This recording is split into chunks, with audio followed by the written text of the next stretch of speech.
Part 1. In a world destroyed, in a city rebuilt from the ashes, there were no governments, no authorities, save the sects. They took one look at the chaos in what was once New York City and for some reason became the law.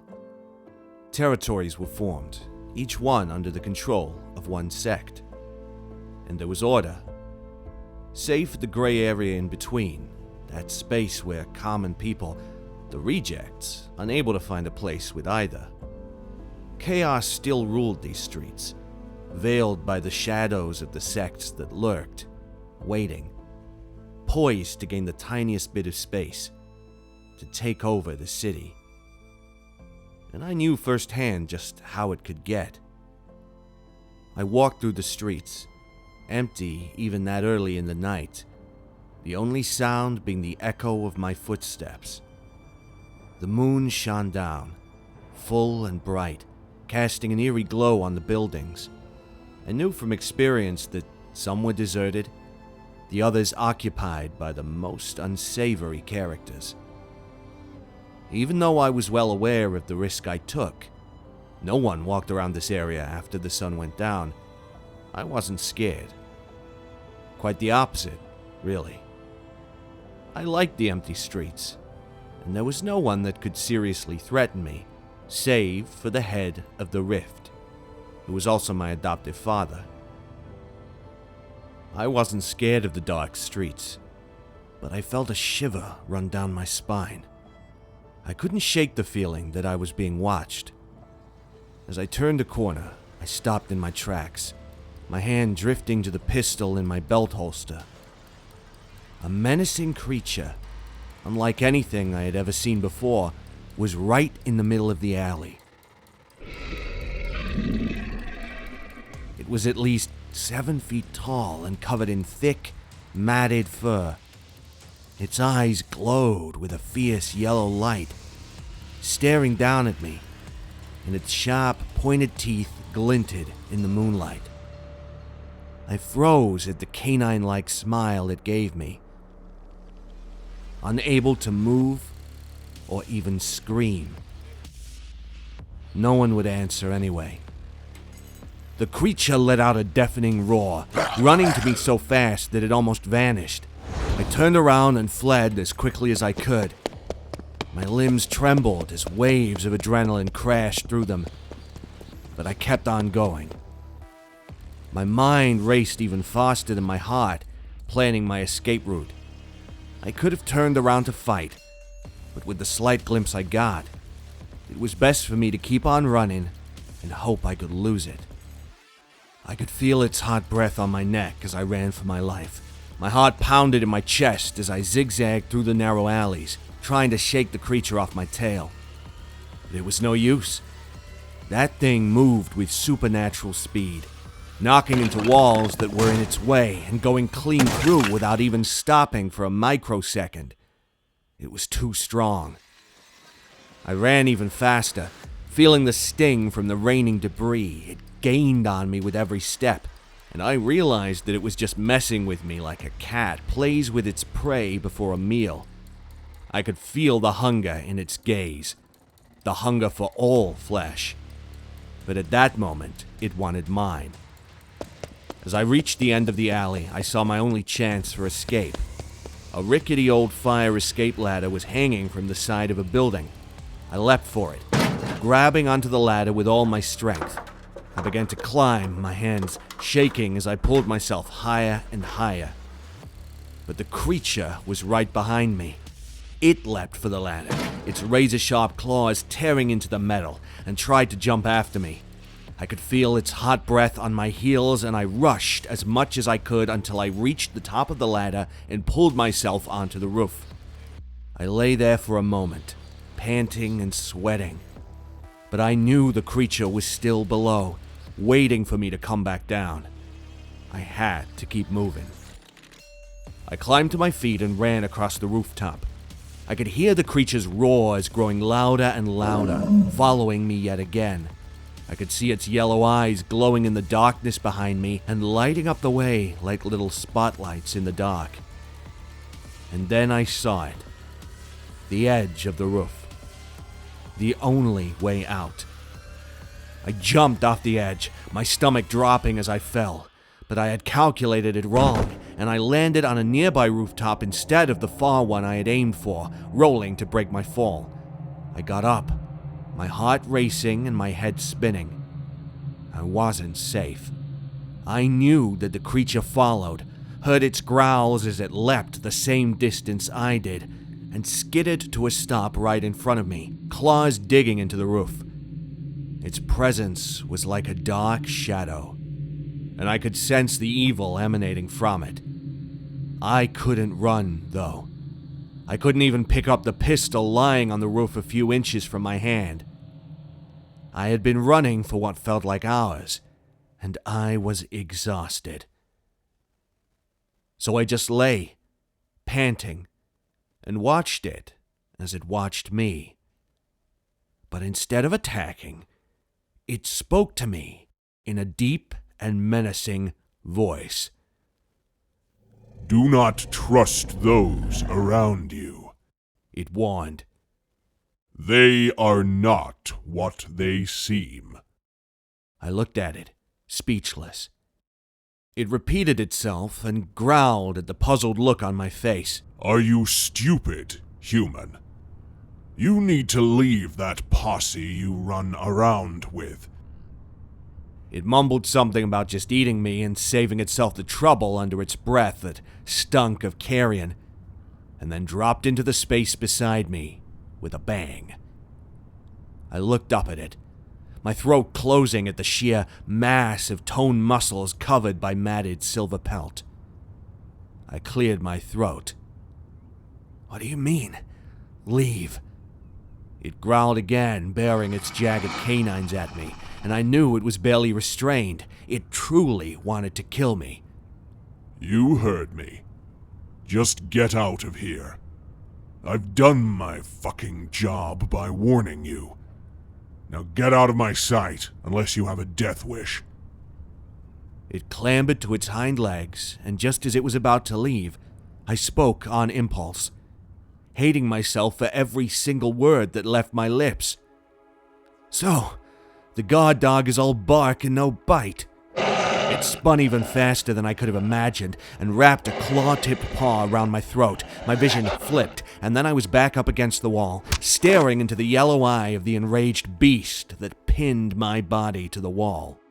Its paw, surprisingly and to my own detriment, worked just like a hand did, squeezing and pushing against my windpipe. I gasped for breath, my eyes wide with fear.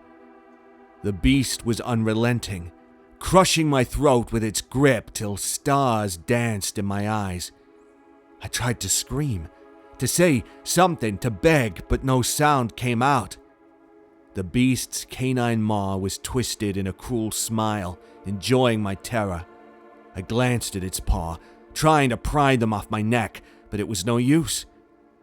When my vision began to blur and my legs gave way beneath me, it let me go, and I choked as a stream of cool night air flooded into my lungs.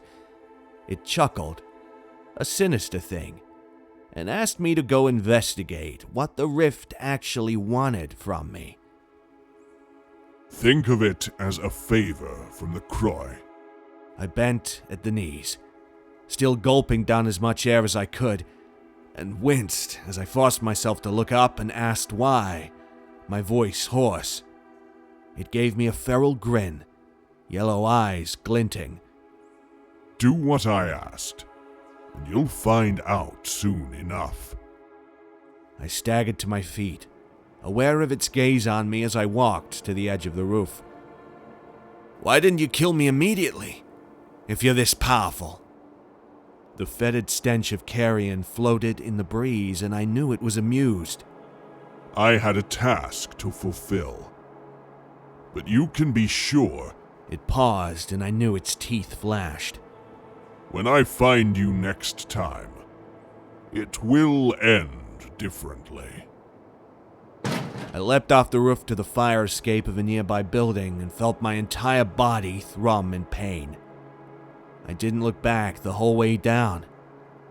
But as I walked away, I couldn't shake the feeling that the beast was still watching me, waiting for me to let my guard down so it could strike again. I knew that it was only a matter of time before our paths crossed once more, and I wasn't sure if I would be able to survive the encounter. I walked through the empty streets, never looking back, but I still felt the phantom yellow eyes on me, until I was out of sight. It seemed to linger, like something oily and slimy, on the back of my neck. Part 2. I remember the day he found me, or the day I found him. I had been wandering the streets of New York for days, begging for scraps to survive. I was 4 years old and was as scrawny as a 3-year-old for the year or so I spent alone, having lost my parents in a car accident, right in the middle of the gray area. I was scared and alone, with no one to turn to, and I couldn't even return to my home. I had forgotten where it was. Delirious with hunger, I did something that in hindsight would have earned me a trip to the afterlife. I tried to steal from a member of a sect. Seeing as I was just a child, and the sect leader was close by, I wasn't killed immediately. That was the first time I had seen Kylian, the tall, devilishly handsome man with a heart of shadows and steel. He had taken one look at me and said I was coming with him. All I had wanted was food, but I got so much more. I was trained in the arts of negotiation and business, in the use of firearms, and eventually became an integral part of the Rifte. I rose quickly through their ranks and was soon the next trusted member after the inner circle. I found a family in the Rifte, one set on erasing the bridge between the sects and the people. The Rifte believed in the assimilation, uniting the people of the city so we could all share the resources, and so did I. It was clear I had a place there. Now I crept through the keep, as we called the compound with 3 skyscrapers where the entire base operation of the Rifte was located, on nothing more than a suggestion by a member of the Croy. The Croy were the only other sect that controlled the city, and, from all indications, were as evil as they got. So evil that they could engineer whatever that thing was. They were to blame for more than half of the skirmishes between the 2 sects for years, and I'd had so many close calls, both business-wise and in life-and-death situations over the years, that I hated every single member I had ever met. The events of this night were just the latest in a string of bad interactions with the Croy. I nodded to a pair of guards, flanking either side of the doors to the main building where the top members of the Rifte lived, and seeing their return salute made me feel very guilty for what I was about to do. I tried to talk myself into leaving it alone, but a part of me needed to know for sure, if only so I could have a reason to kill that wolf man thing if I ever saw it again. Either way, I thought, as I checked the corridors for anyone who would see what I was about to do. There was no one, so I snuck in and locked the door behind me. I trusted Kylian, and I trusted the Rifte, but something in me begged to be sure. And the one place where I could find something had to be in Kylian's room. I began to turn his room upside down, searching through drawers and cupboards, but nothing seemed out of place. I was beginning to think I was wasting my time when something caught my eye. There was a tiny crack in the wall behind his desk. I pushed on the wall, and a secret door opened. Behind the wall was a small room filled to the brim with so many books and charts that I thought I was seeing things, and in the center of the room was a computer hub. I was to find out that it was completely separate from the main server we used. I stepped inside, my blood slowing as I took in everything. I knew of every single computer connected to the network, but this one was definitely not in my records. The computer hub was connected to dozens of wires and cables. I couldn't even begin to guess what it was used for. I searched it for clues, but I couldn't find anything. It was locked with a password, and everything I had tried didn't work. I decided to look around at the charts and books. I had no idea what exactly I was trying to find, but I knew it wasn't what I did find. Every single piece of paper, every book, and every chart was filled with occultic symbols and spells. The symbols were crudely drawn, and the words barely legible, but I could make out enough to know that the content was dark and ancient. I recognized some of the symbols from books I had read, and the transcripts told of dark, evil magic and mysterious rituals. My heart raced fast as I skimmed through the pages, wondering what kind of secrets these ancient texts held. I had heard stories of dark rituals in remote forests and abandoned buildings, and here I was, standing in a room full of books and charts of spells and symbols that told exactly how to bring any of such creatures to life. I felt a chill run through me as I realized the implications of what I had found. I had stumbled upon a kind of ancient knowledge, the kind that was said to be able to open the gates of hell.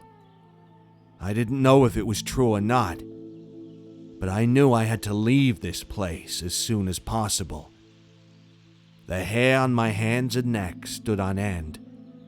I felt like I was being watched.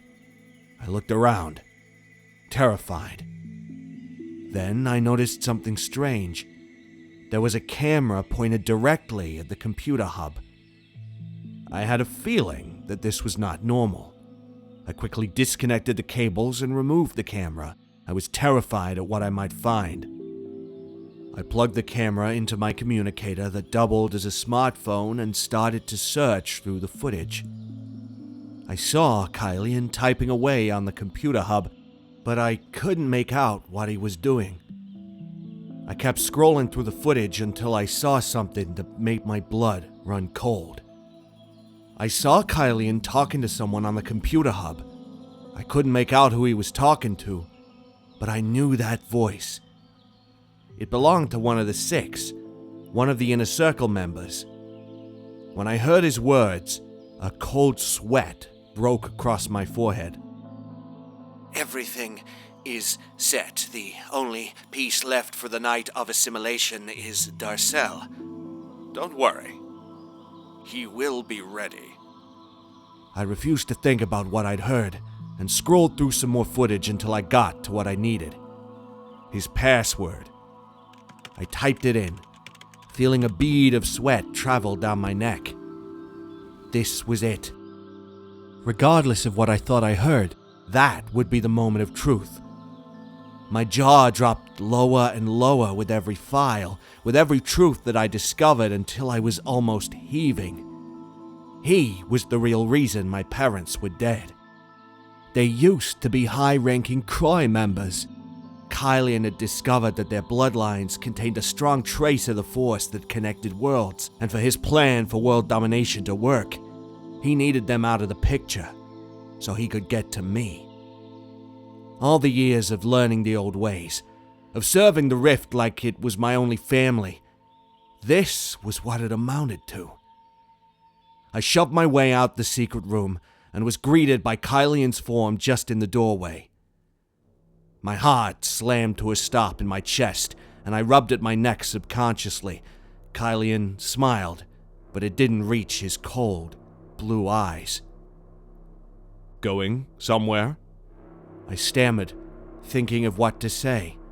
I hated him so much in that moment that the pain in my chest felt like a tidal wave of pressure, threatening to kill me and anyone remotely close to me. He saw how quiet I was and smiled, and then stepped aside to reveal the empty passageway. So, you know about everything. What now? His voice was mocking. If you can't stand me so much, then leave. I had only two options. Either I stay and be the reason the world changes forever, or I could go to the Croy and use what I knew to help them defeat the Rift.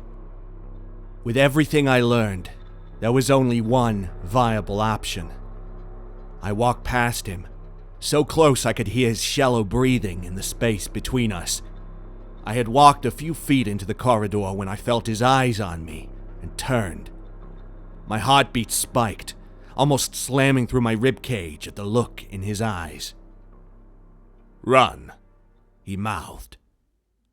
I took off. I had no idea what I was running from, only that I had to. I was certain that if I stayed, I'd be killed. My heart raced and my feet pounded the pavement beneath me as I fled through the streets of New York City. I had been warned about the Rift, and with everything I just found out, I knew I had to get away before they caught me. My only hope was to find a way to escape. I had already run for a few minutes away from the keep, feeling rather than seeing that I was being followed. That's when I saw it. The large, silver wolf standing in the middle of the street, calling to me to get on. Before I could think twice, I jumped onto its back and it took off.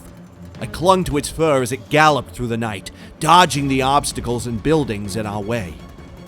We raced through alleys and side streets, its paws pounding against the pavement.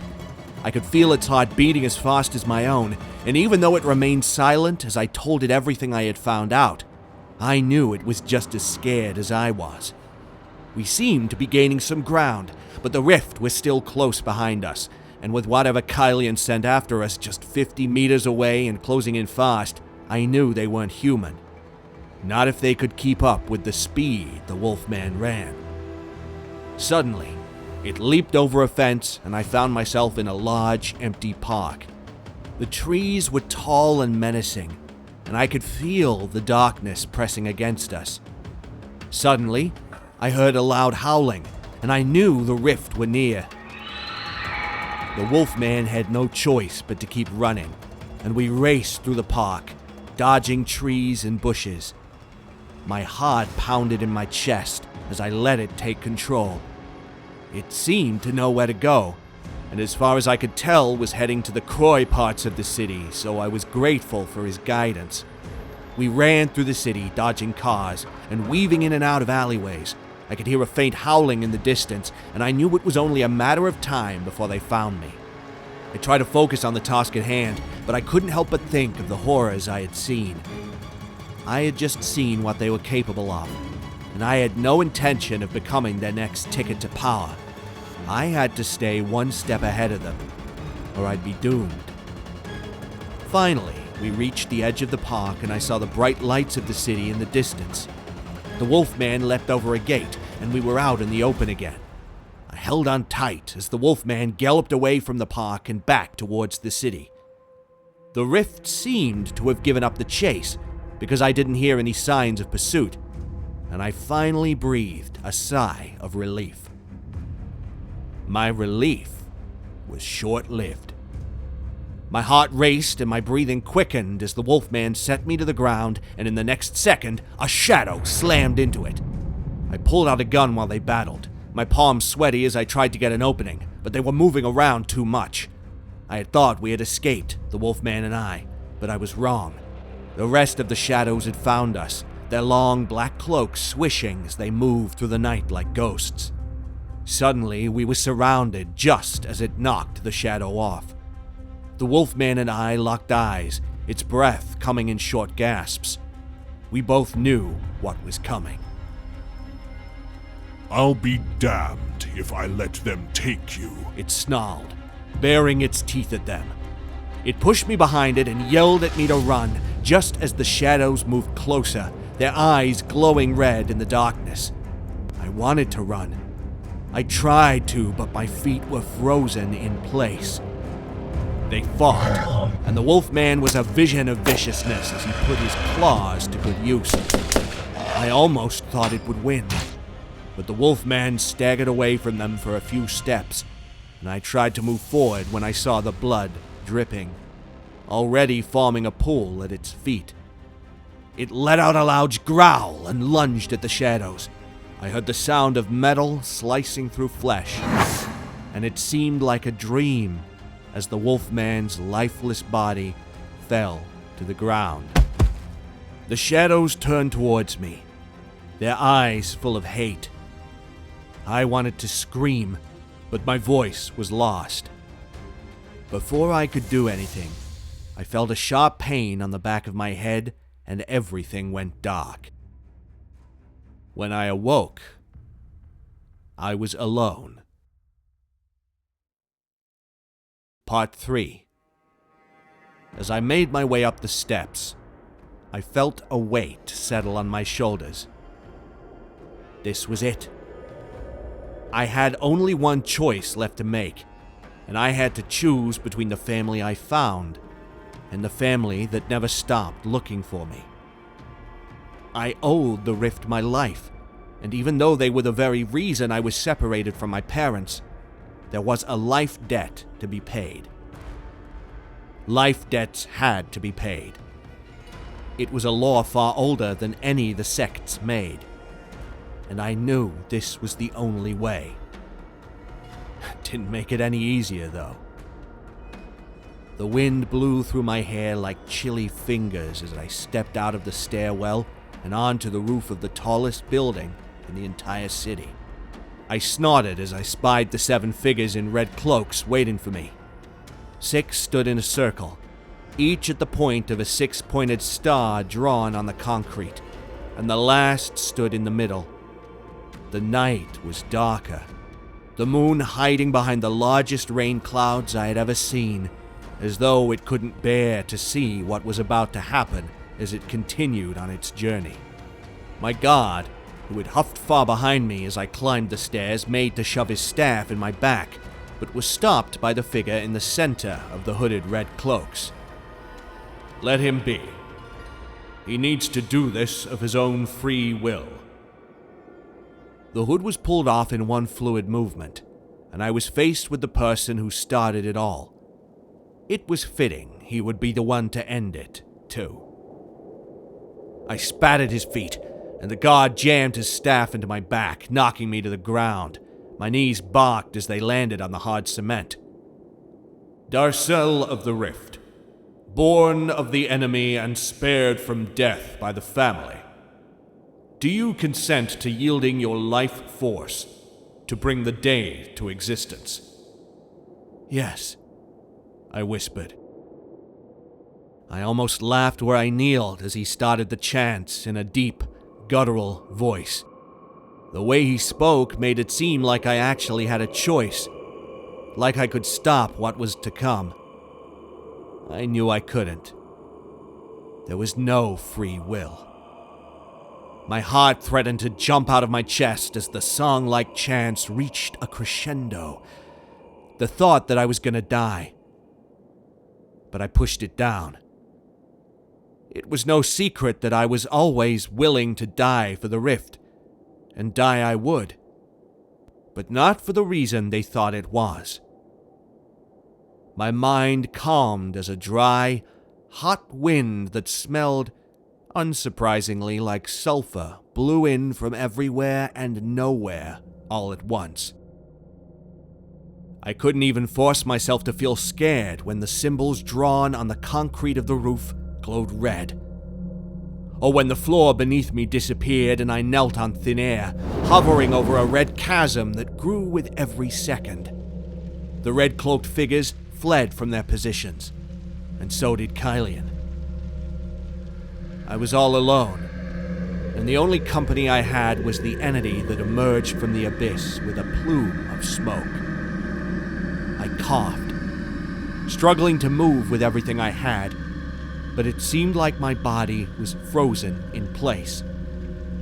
A snowstorm raged outside the sphere of heat I was locked in, and cold dread called to me, mixing with the heat in a deadly cocktail that overwhelmed my senses.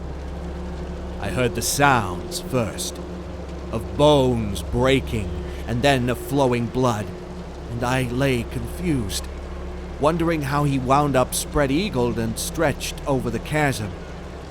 I wondered where the pain had come from, and what had caused the wave-like pulse of rotten flesh odor from the hell's realm below.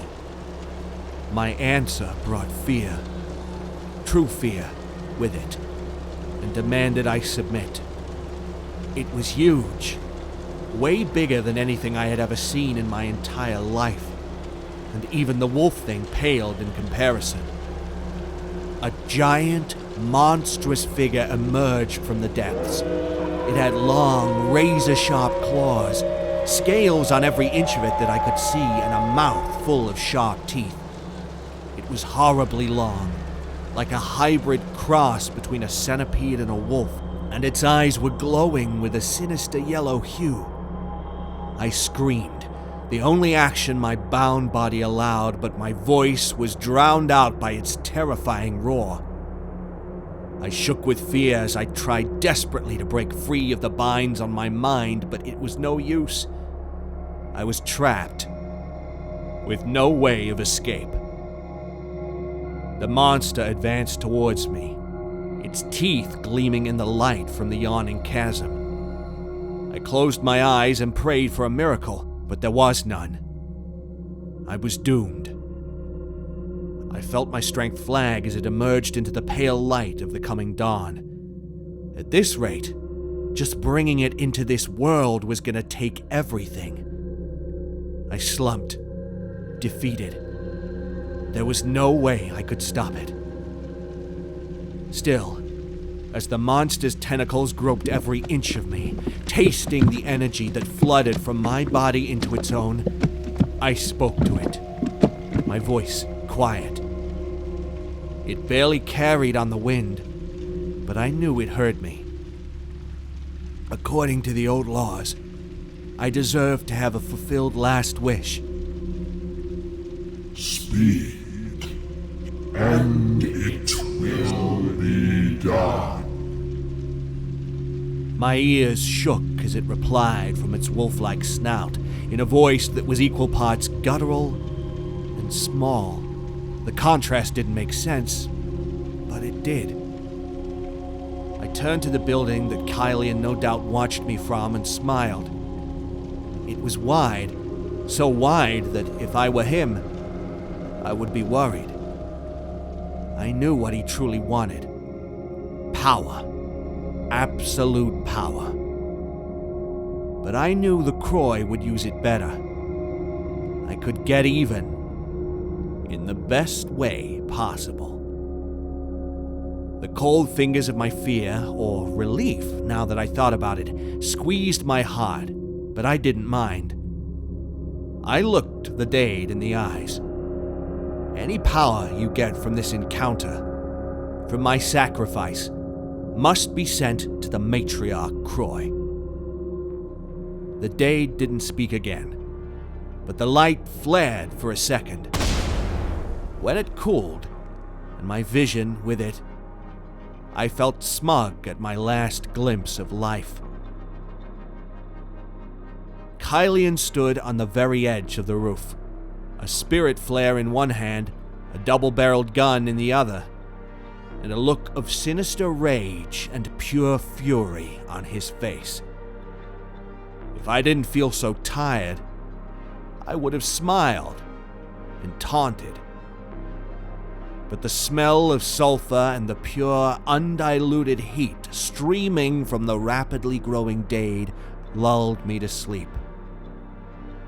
For once, I was glad to go, because the night of assimilation was ending with the rising sun, and I couldn't care less what would happen next.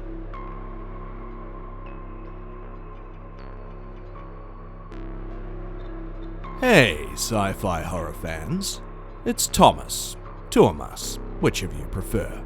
Thanks for listening. If you enjoyed this story, make sure to give it a thumbs up. Also, If you'd like to become an official member of our channel, you can do so by clicking on the Join button. Membership starts at only $5.